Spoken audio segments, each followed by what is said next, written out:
4. First at 4, new hope in the battle against COVID-19, but Michigan seems to be heading in the wrong direction.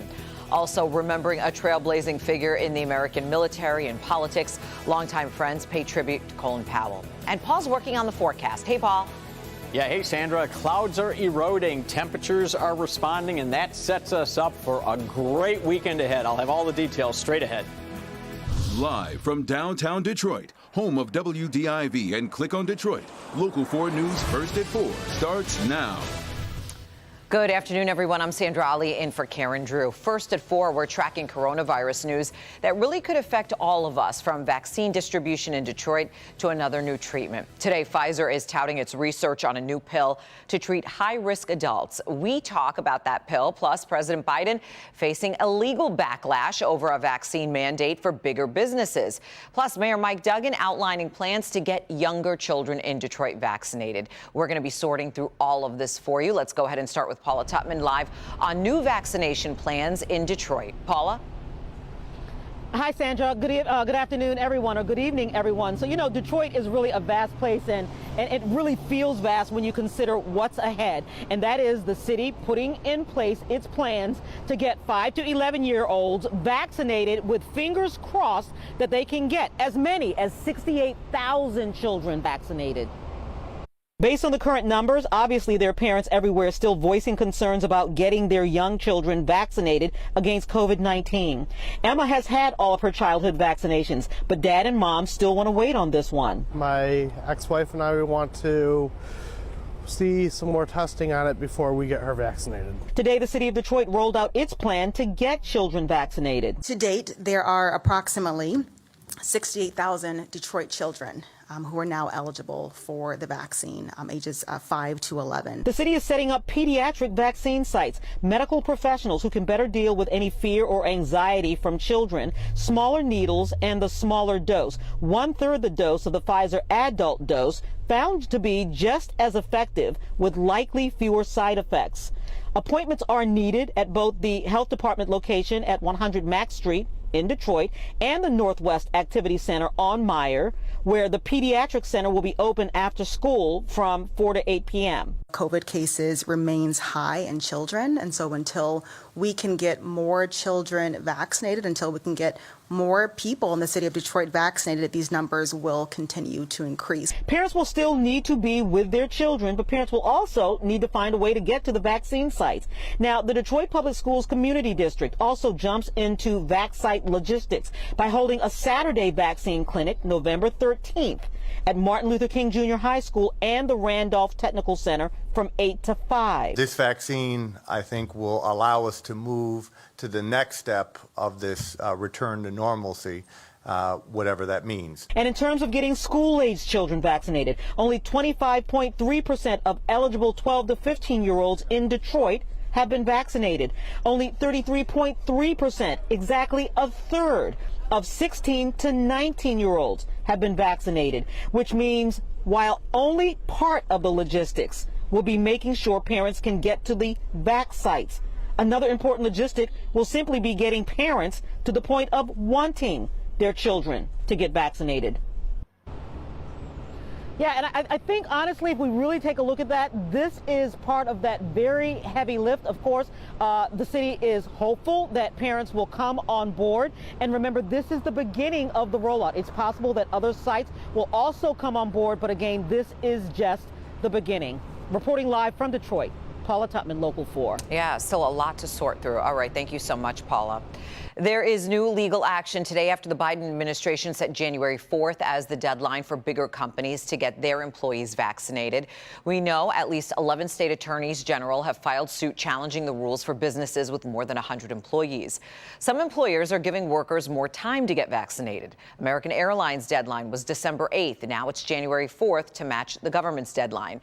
Meantime, the state of Michigan reporting more than 10,000 new cases in just the past 2 days. That's a daily average of more than 5,000. That's the highest daily average we've seen since April.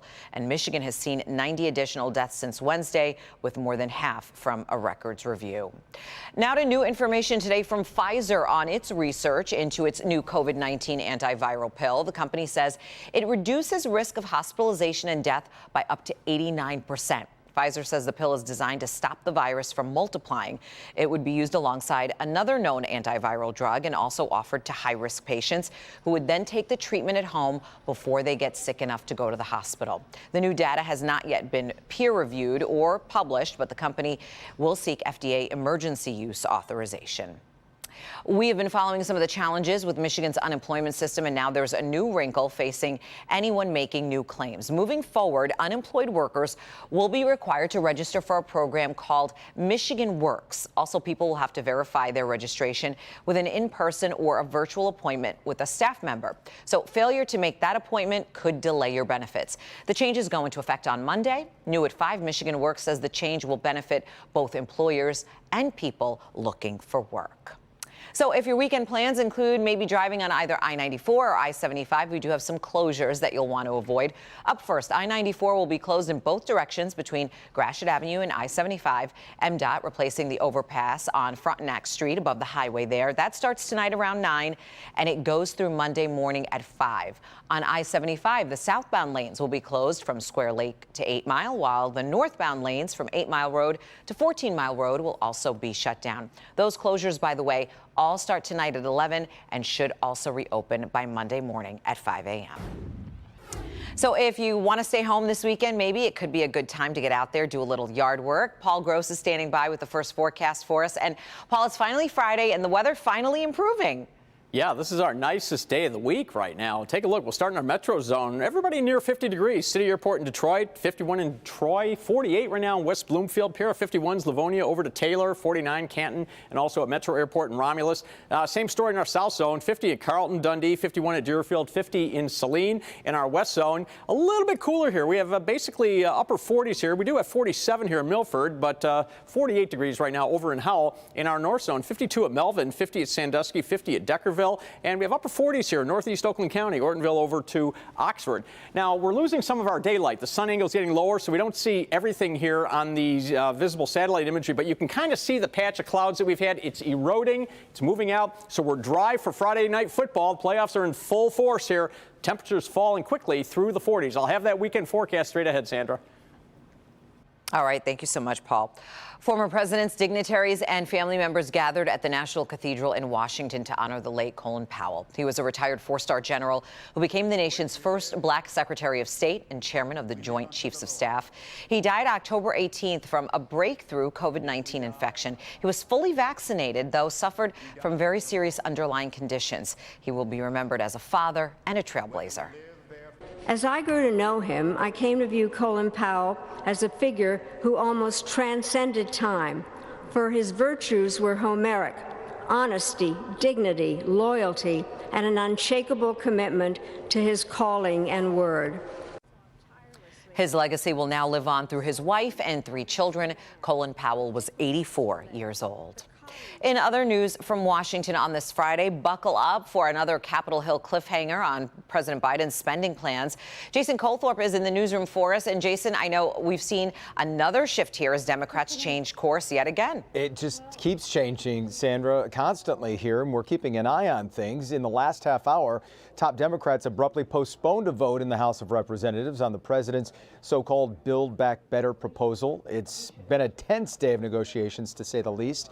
We're talking about 2 bills here, by the way. The bipartisan basic infrastructure bill, which has already passed the Senate. Democrats are still trying to get that bill to the president's desk.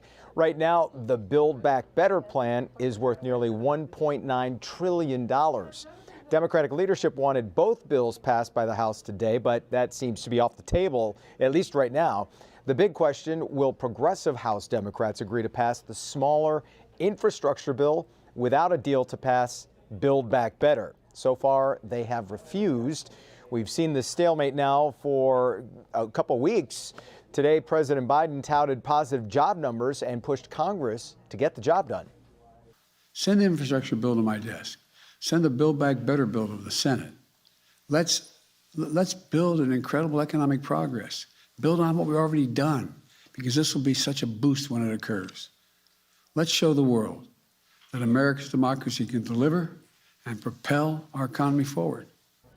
Right now, it looks like the president might get half of that request, but things have been changing, as we say, rapidly all day, Sandra. We'll have updates throughout the next few hours with in-depth coverage coming up, of course, on NBC Nightly News with Lester Holt. But for now, we'll send it back to you in the studio. All right. Thanks, Jason. Still ahead, opening statements and emotional reactions. We're going to tell you what brought Ahmaud Arbery's mother to tears in the courtroom today. Also ahead, this piece of iceberg sending a message to world leaders about climate change. And a bit later on, pop superstar Harry Styles gives a young fan and her mother a night they will never forget, delivering some big news on stage. Stay here for those trending stories. We'll be right back.